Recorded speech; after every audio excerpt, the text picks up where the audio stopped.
আপনি একটা ব্যবসা করতে গেলে দেখবেন এখানে শিক্ষার প্রয়োজন আছে কি, আপনাকে অঙ্ক জানতে হবে, নাহলে আপনি হিসাব করতে পারবেন না। এই কারণে শিক্ষার একটা অবদান আছে। তাই আমি মনে করি মানুষের জীবনে 90% সমস্যার সমাধান এই শিক্ষার মাধ্যমে হবে। কারণ আপনি সুন্দর পরিবার গঠন করতে গেলে শিক্ষার অবদান লাগবে, সুন্দর সমাজ গঠন করতে গেলে ওখানে শিক্ষার অবদান লাগবে, সুন্দর রাষ্ট্র কায়েম করতে গেলে ওখানে শিক্ষার অবদান লাগবে। এই যে আপনি যে আমি অ্যান্ড্রয়েড ফোন ইউজ করতেছি, এই যে কম্পিউটার বলেন, টেকনোলজি বলেন, এআই বলেন, ক্রিপ্টোকারেন্সি বলেন, শেয়ার মার্কেট বলেন, যতগুলো সিস্টেম, ওই যে আকাশ, সূর্য, চন্দ্র, এগুলোকে নিয়ে গবেষণা করার জন্য, এগুলোকে তৈরি করার জন্য তাদের শিক্ষা অবদান আছে। আপনি এগুলো নিয়ে গবেষণা করতে যান, তৈরি করতে যান, আপনি শিক্ষা নিতে পারবেন না। পারবেন না। ওই যে আপনার মাথার উপর একটা সুন্দর বিমান উড়ে যাচ্ছে, রকেট হয়ে যাচ্ছে, এক দেশ থেকে মিসাইল মারে আরেক দেশ কিন্তু গিয়ে করতেছে, কেউ মিসাইল তৈরি করতেছে, কেউ বোমা তৈরি করতেছে। এক দেশ থেকে বসে থেকে আপনি আরেক দেশের সঙ্গে যোগাযোগ করতে পারছেন, কথা বলতে পারতেছেন।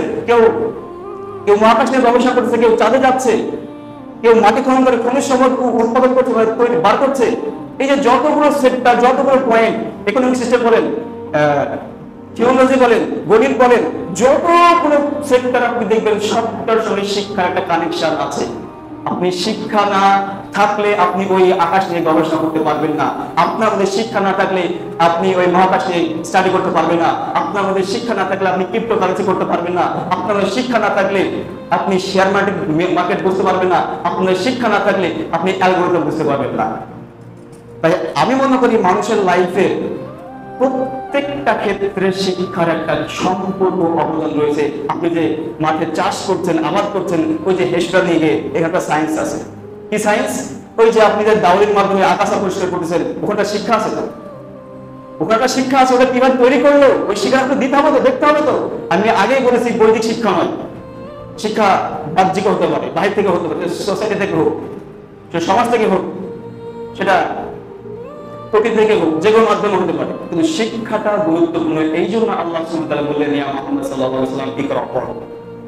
কারণ এই শিক্ষার মাধ্যমে সম্ভব আলোর দিকে যাওয়া, এই শিক্ষার মাধ্যম দিয়ে সম্ভব একটা সুন্দর রাষ্ট্র কায়েম করা, এই শিক্ষার মাধ্যম দিয়ে সম্ভব একটা সুন্দর পরিবার গঠন করা, এই শিক্ষার মাধ্যম দিয়ে সম্ভব একটা সুন্দর সমাজ পরিচালনা করা, এই শিক্ষার মাধ্যম দিয়ে সম্ভব স্কুল, কলেজ, মাদ্রাসাগুলোকে একদম আদর্শ প্রতিষ্ঠান তৈরি করা সম্ভব এই শিক্ষার মাধ্যম দিয়ে। এই জন্য আল্লাহ বললেন ইয়া মুহাম্মদ সাল্লাল্লাহু আলাইহি ওয়াসাল্লাম আপনি পড়েন। সর্বপ্রথম হুকুম আপনার আমার জন্য এইটাই ছিল। আল্লাহ কিন্তু নির্দিষ্ট করে দেন নাই, শুধু বলছে কোরআন পড়ো, হাদিস পড়ো না। আল্লাহ কি বলছে? ইয়া মুহাম্মদ আপনি পড়েন। কি পড়বো?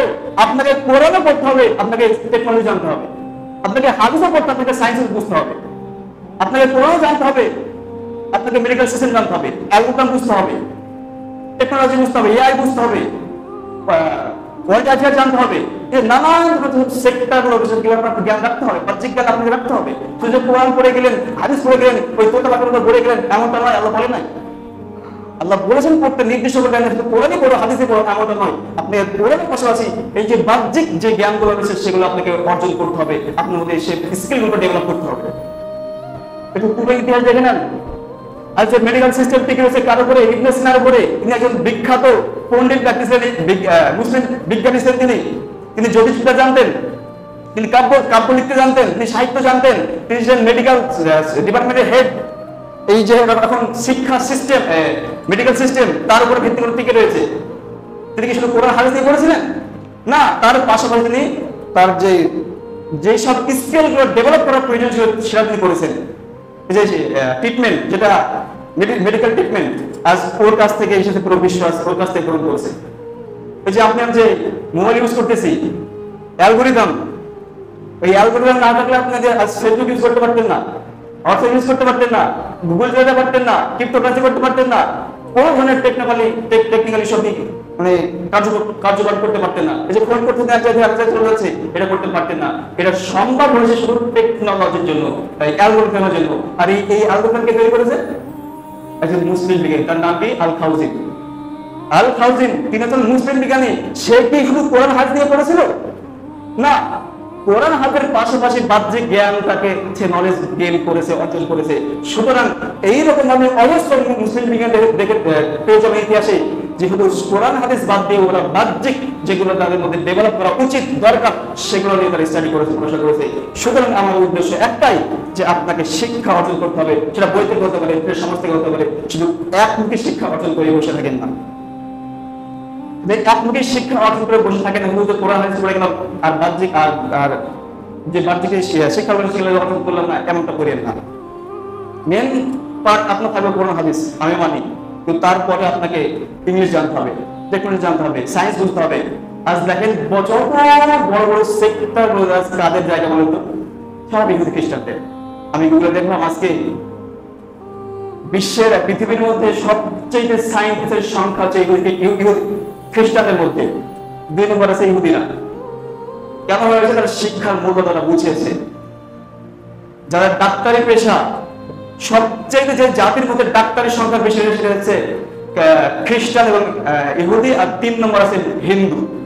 এই 3 জাতির মধ্যে আজ বড় বড় সেক্টর ওদের কাছে কেন? কারণ শিক্ষার মূল নীতি বোঝে, শিক্ষার মূল্যটা তারা বুঝে, শিক্ষায় কাজে লাগেই তারা আজ ওই পর্যায়ে পৌঁছাতে পেরেছে। কিন্তু আজ মুসলিম জাতি শুধু কোরআন হাদিস নিয়ে পড়ে থাকতে থাকতে আর এই নিয়ে মারামারি করতে করতে অর্থাৎ কোরআনের অর্থ বোঝে না, হাদিসের অর্থ বোঝে না, তাও এই বিষয়গুলো পড়ে থেকে বাহ্যিক জ্ঞান তারা অর্জন করে না। আজ এই জন্য পুরো মুসলিম জাতি আজ লাঞ্ছিত, মার খাচ্ছে, অবস্থা। ওরা যে বড় বড় শিক্ষা অর্জন করে টেকনোলজি বানাচ্ছে, বোমা বারুদ তৈরি করতেছে, ওই বোমা আপনাকে আমাকে খাওয়ানো হচ্ছে সব জায়গায়। শিক্ষার মাধ্যমে তো ওরা অর্জন করেছে, ওগুলো বানানো শিখেছে। আজ আমরা বিশেষ করে মুসলিম জাতি এই কোরআন হাদিস নিয়ে পড়ে থাকতে থাকতে বাহ্যিক যে জ্ঞান আমাদের আপনার প্রয়োজন সেগুলো থেকে মুখ ফিরে নিয়েছি। আজ এই জন্য মুসলিম জাতির গণপতন ধ্বংস। কারণ সুতরাং যে কথা বলতেছিলাম যে শিক্ষা আপনাকে অর্জন করতেই হবে, সেটা কোরআনী শিক্ষা হোক, সেটা বাহ্যিক শিক্ষা হোক, আপনাকে শিক্ষা অর্জন করাই লাগবে।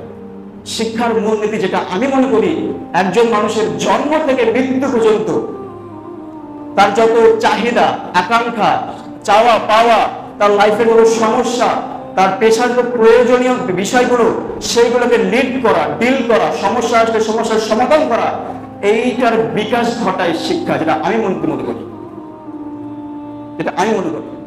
সুতরাং শিক্ষা আপনাকে আলোর দিশা দেখাবে, শিক্ষা আপনাকে আত্মমর্যাদার সঙ্গে বাঁচতে শেখাবে।